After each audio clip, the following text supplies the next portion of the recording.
അമ്മേ,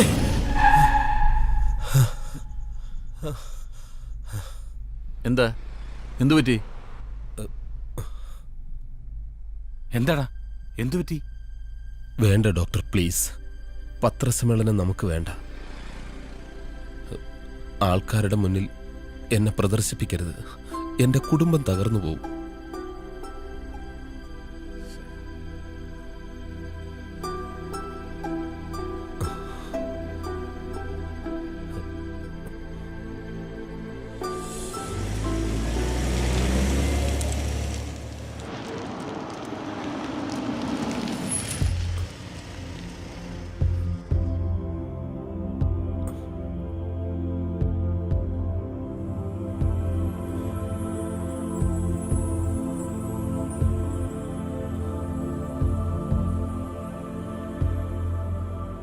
നിങ്ങൾ രണ്ടുപേരും ഇതിനകത്തിരുന്നാൽ മതി, പുറത്തിറങ്ങണ്ട.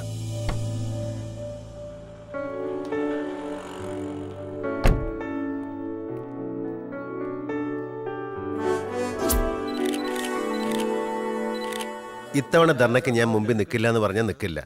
കാരണം മിക്കപ്പോഴും അടി എനിക്കാണ് ആദ്യം. ഞാനവിടെല്ലാം പറഞ്ഞ് റെഡിയാക്കിയിട്ടുണ്ട്, നീ അങ്ങോട്ട് ചെന്നാ മതി. ഗോപാലകൃഷ്ണൻ, ഈ സമയത്ത് കുറച്ച് ഓടുന്നോണ്ട് വല്ല ബുദ്ധിമുട്ടുണ്ടോ? ഇതും വെച്ചോണ്ട് ബുദ്ധിമുട്ടാടാ. ബുദ്ധിമുട്ട് ഇറങ്ങി ഓർഡർ. അതേ നിന്റെ അളിയൻ വന്ന് നിൽക്കുന്നു. ഗോപാലകൃഷ്ണൻ അയ്യോ, തല കുടിക്കോ? ആ പോയത് ഗോപാലകൃഷ്ണൻ അല്ലേ? അറിയില്ലാന്നേ. അയാൾ പിന്നെ എന്തിനാ ഓടിയത് എന്നെ കണ്ടപ്പോ? ഇയാൾക്ക് എന്താ വരയുടെ അസുഖമുണ്ടോ? എന്താ തിരയുന്ന? എന്റെ കാറ് കാണാനില്ല, അല്ല മൊബൈല് കാണാനില്ല. ഞങ്ങള് സഹായിക്കണോ? വേണ്ട. ആ പോയത് ഗോപാലകൃഷ്ണൻ. അപ്പൊ അയാളുടെ കൂടെ നിങ്ങളുടെ പേരെന്താ? പാലാരിവട്ട ശശി. ശശി. അപ്പൊ അളിയനല്ല? അല്ല. വാടാ.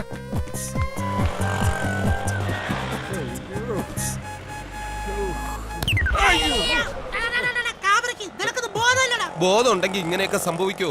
അയ്യോ, ചേട്ടനും ഗർഭമുണ്ടല്ലേ? നല്ല വയറ്. ഇനി ഗോപാലകൃഷ്ണനാണെന്ന് എനിക്ക് തോന്നിയായിരിക്കോ? ആയിരിക്കും. ഗോപാലകൃഷ്ണൻ നിങ്ങൾക്ക് അറിയോ? പാർട്ടിയിലെ അണികളാണെന്ന് പറഞ്ഞ് നടക്കും.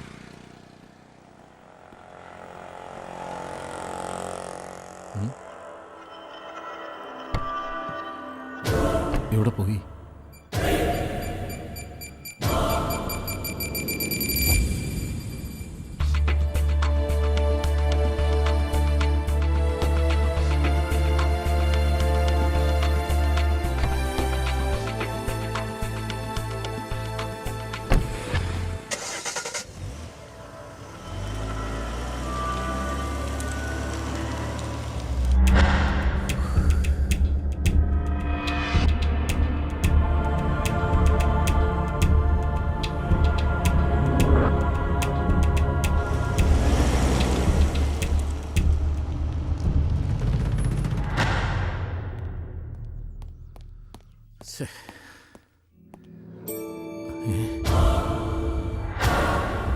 ഡോക്ടർ, മെല്ലെ എഴുന്നേക്ക്.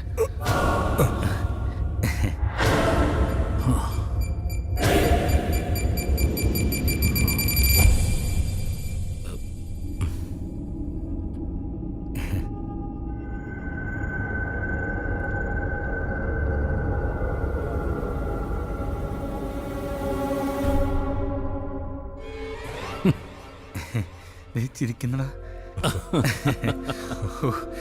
സോറി സാർ, ഇവന്റെ അളിയൻ ഗർഭിണി ആയതുകൊണ്ട് പെട്ടെന്ന് ഇവനെ കണ്ട പോടിയതാ. അല്ലല്ല, ഇവൻ ഗർഭിണി ആയതുകൊണ്ട് പെട്ടെന്ന് അളിയനെ കണ്ട പോടിയതാ. സോറി അളിയ. അല്ല, അയ്യോ സോറി സാർ, പെട്ടെന്ന് സന്തോഷം കൊണ്ടെല്ലാം തെറ്റിപ്പോന്ന്. ഇനി വൈകണ്ട, എന്തെങ്കിലും ഉടനെ ചെയ്യണം. പത്രസമ്മേളനം നടത്തിയ സ്ഥിതിക്ക് എന്തായാലും പരീക്ഷണം സക്സസ്ഫുൾ ആയിരിക്കും. റോയ് പരീക്ഷണത്തിൽ വിജയിച്ചാൽ നമുക്കെന്താ? അയാളുടെ വിജയം നിന്റെ സർവ്വനാശത്തിന്റെയും തുടക്കമായിരിക്കും. പ്രഗ്നൻസി 6 മാസമായെന്നല്ലേ പറഞ്ഞത്? ആ കാര്യയുടെ ഡീറ്റെയിൽസ് കിട്ടിയിട്ടുണ്ടോ? പേര് മാത്രമേ അറിയാൻ കഴിഞ്ഞുള്ളൂ. ഫാമിലി ഡീറ്റെയിൽസും കൂടെ വേഗം കളക്ട് ചെയ്യണം. ഇച്ചേച്ചിക്കും അവർണമോൾക്കും വേണ്ടി ഈ വിഷയത്തിൽ കയ്യും കെട്ടി നോക്കി നിൽക്കാനൊന്നും എന്നെ കൊണ്ട് പറ്റില്ല. വെറുതെ വഴക്കിനും വക്കാണത്തിനും ഒന്നും പോവണ്ട. എടി, നിന്റെ സഹോദരങ്ങൾ എന്ന നിലയ്ക്ക് ഞങ്ങൾക്ക് ചില കടമകളും ഉത്തരവാദിത്തങ്ങളും ഒക്കെ ഉണ്ട്. നിങ്ങൾ രണ്ടുപേരും അനുഭവിക്കേണ്ട സ്വത്തുക്കൾ എവിടെയോ കിടക്കുന്ന ഒരുത്തനും അവൻ പ്രസവിക്കുന്ന കുഞ്ഞും അനുഭവിക്കാൻ ഞാൻ സമ്മതിക്കില്ല. റോയിയുടെ ഒരു സമ്പത്തും എനിക്കും എന്റെ മോൾക്കും വേണ്ട. നീ ഈ കാര്യത്തിൽ ഇടപെടരുത്. ഇതൊന്നും ശരിയല്ലെന്നാ എന്റെ മനസ്സ് പറയുന്നത്.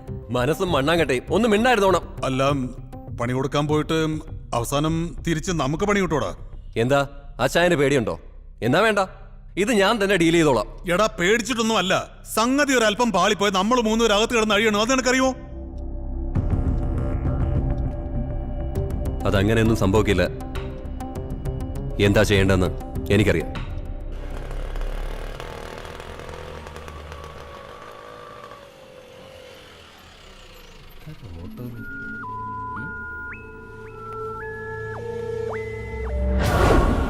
അയ്യോ, ഇവളെന്താ ഇവിടെ? കംപ്ലീറ്റ് കലങ്ങുമല്ലോ.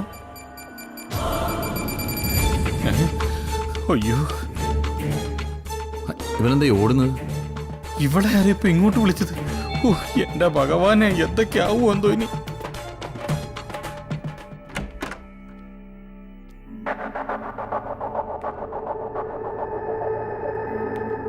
ആരാ?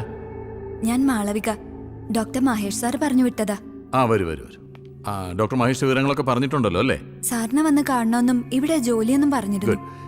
എന്റെ ഇവിടുത്തെ എക്സ്പെരിമെന്റിനെ പറ്റി വല്ലതും പറഞ്ഞോ? ബേസിക് ഇൻഫർമേഷൻ തന്നിട്ടുണ്ട്. ഓക്കെ. എത്ര വർഷമായി മഹേഷിന്റെ ഹോസ്പിറ്റലില്? 4 വർഷം. വരൂ. എന്റെ പരീക്ഷണത്തിൽ ഉൾപ്പെട്ടിരിക്കുന്നത് ഒരു പുരുഷനാണ്. ഒരു പ്രഗ്നന്റായ സ്ത്രീയെ കെയർ ചെയ്യുന്നതിനേക്കാളൊക്കെ വലിയ ബുദ്ധിമുട്ടാണ് ഒരു പുരുഷനെ കെയർ ചെയ്യാൻ. എന്തൊക്കെയാ ചെയ്യേണ്ടെന്ന് സാറ് പറഞ്ഞാ മതി. എവരി 1 hour ടെമ്പറേച്ചർ BP ഒക്കെ ചെക്ക് ചെയ്യണം.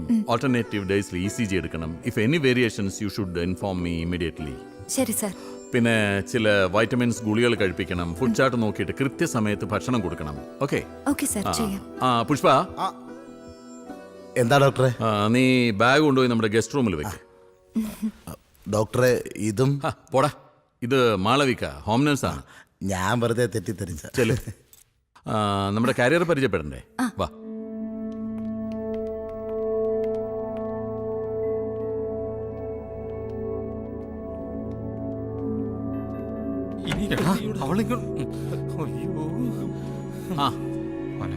ഇതെന്താ രണ്ടുപേരും പുറംതിരിഞ്ഞ് നിൽക്കുന്നത്?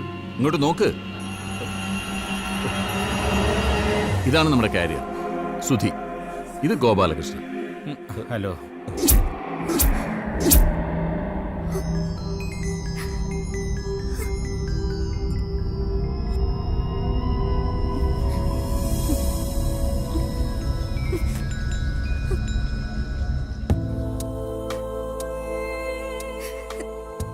മാളു, മാളു, മാളു, മാളു.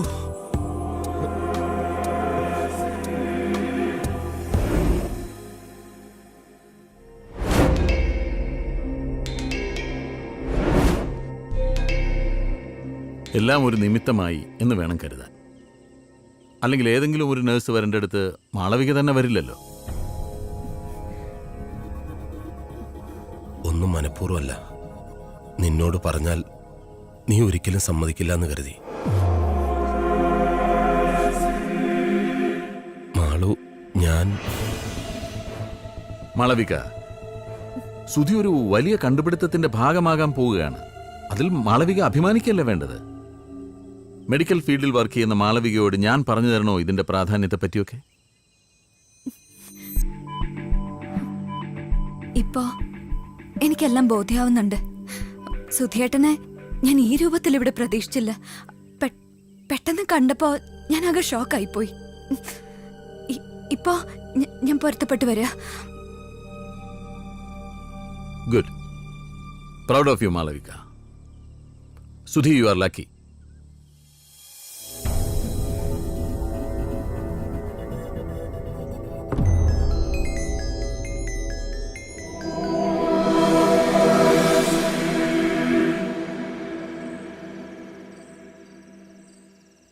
ഷർട്ട് അഴിക്ക്. ഷർട്ട് അഴിക്കണോ? ശകുന്തളെ, അതവിടെ വച്ചേക്ക്, ഞാൻ തുടച്ചോളാം. ഓ,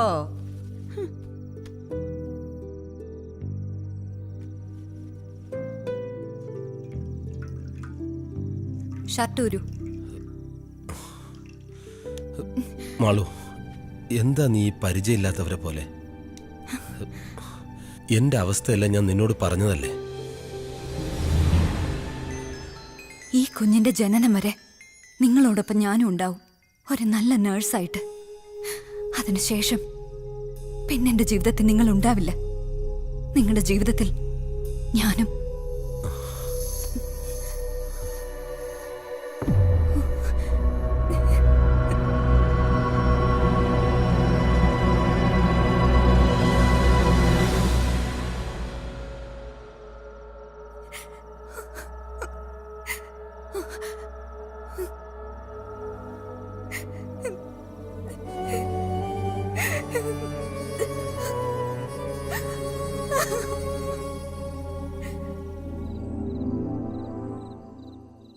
സുധീന്ദ്ര, മാളവിക നിനക്ക് നഷ്ടപ്പെടുകയാണ്. നീ ഒരു കുഞ്ഞിന് ജന്മം നൽകുന്നതോടെ ഈ സമൂഹത്തിൽ നിന്റെ സ്ഥാനം എന്താകുമെന്ന് നീ ഓർത്തിട്ടുണ്ടോ? നിന്റെ കുടുംബം മുഴുവൻ നിന്നെ വെറുക്കും. സമൂഹത്തിന് മുന്നിൽ അവരെയെല്ലാം പരിഹാസപാത്രമാക്കിയ നിന്നെ എല്ലാവരും ഉപേക്ഷിക്കും. ജീവിതത്തിൽ വിലപ്പെട്ടതെന്ന് നീ കരുതിയതെല്ലാം നിനക്ക് നഷ്ടപ്പെടുകയാണ്.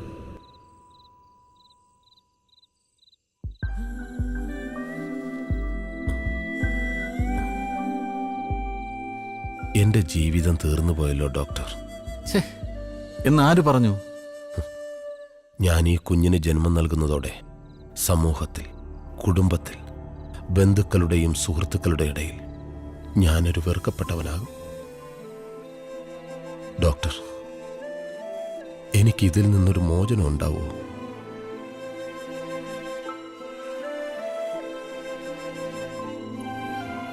ഇല്ലല്ലേ? സാരല്ല, അതിനേക്കാളൊക്കെ വില എൻ്റെ ഉള്ളിൽ വളരുന്ന ജീവനുണ്ട്.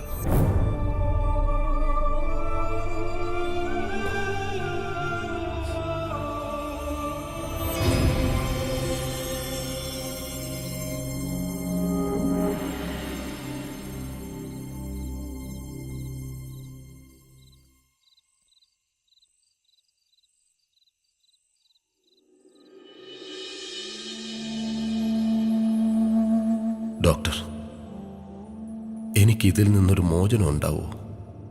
ഇല്ലല്ലേ? സാരല്ല, അതിനേക്കാളൊക്കെ വില എൻ്റെ ഉള്ളിൽ വളരുന്ന ജീവനുണ്ട്.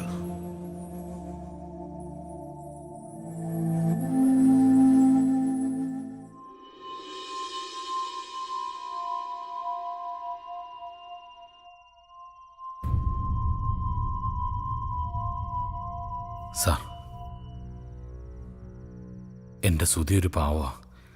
സാറ് വിചാരിച്ചാലേ ഈ ഊരാക്കുടിക്കുന്ന അവനെ രക്ഷിക്കാൻ പറ്റൂ. എത്ര ദിവസമായെന്നറിയോ അവൻ സ്വസ്ഥമായിട്ടൊന്ന് ഉറങ്ങിയിട്ട്. ഇത് കണ്ടിട്ട് എനിക്ക് സഹിക്കാൻ പറ്റുന്നില്ല. സുധിയെ ആശ്വസിപ്പിക്കുകയും അവന് ആത്മവിശ്വാസം പകർന്നു കൊടുക്കുകയും ചെയ്യേണ്ടത് നീയാണ്. എനിക്ക് കഴിയില്ല സാർ.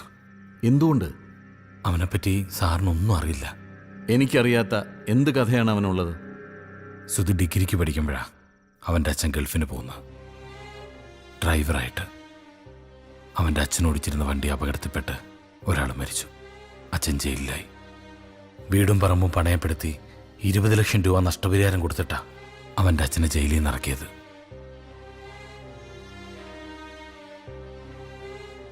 തിരിച്ച് നാട്ടിലെത്തിയപ്പോഴേക്കും അവൻ്റെ അച്ഛൻ ആകെ തകർന്നു പോയിരുന്നു. തൻ്റെ കൈപ്പിഴ കൊണ്ടൊരാൾ മരിച്ചതിലുള്ള കുറ്റബോധം, പിന്നെ 2 പെൺമക്കളടക്കമുള്ള കുടുംബത്തിൻ്റെ ആകെയുള്ള കിടപ്പാട് നഷ്ടപ്പെടുത്തിയതിലുള്ള ദുഃഖം. അവൻ്റെ അച്ഛൻ ആത്മഹത്യ ചെയ്തു. സങ്കടങ്ങളെല്ലാം ഉള്ളിലൊതുക്കി ചിരിച്ചും ചിരിപ്പിച്ച് നടക്കുകയാണ് സാർ അവൻ. സ്വന്തം കുടുംബത്തിനു വേണ്ടി മാത്രമാണ് അവൻ ജീവിക്കുന്നത്. വിവാഹപ്രായമെത്തിയ ഒരു പെങ്ങളുണ്ട്. 7ാം ക്ലാസ് മുതൽ മനസ്സിൽ കൊണ്ടു നടക്കുന്ന ഒരു കാമുകിയുണ്ട്. അവനെ ഓർത്ത് മാത്രം ജീവിക്കുന്ന ഒരമ്മയുണ്ട്. എൻ്റെ ഈ പരീക്ഷണം ഒന്ന് പൂർത്തിയാവട്ടെ. അവൻ്റെ എല്ലാ പ്രശ്നങ്ങളും പരിഹരിക്കാനുള്ള പണം ഞാൻ കൊടുക്കാം. ആ പണം കൊണ്ട് അവന് നഷ്ടപ്പെട്ടതെല്ലാം തിരികെ വാങ്ങാൻ പറ്റുമോ? സാറിന് പ്രശസ്തി നേടാനുള്ള പരീക്ഷണത്തിൽ അവനെ ഒരു കരുവാക്കാതെ സാർ ഒരല്പം മനുഷ്യത്വം കാണിക്കണം. ഗോപാലകൃഷ്ണൻ, ഈ അവസാന ഘട്ടത്തിൽ ഇങ്ങനെ സംസാരിക്കരുത്. സാറേ, ഭാര്യയും മകളെ പിരിഞ്ഞു ജീവിക്കുന്ന സാറിന് കുടുംബജീവിതത്തിന്റെ വില അറിയില്ല. ഇതെന്റെ ഒരു അപേക്ഷയാണ്. എങ്ങനെയെങ്കിലും സാർ അവനെ രക്ഷിക്കണം.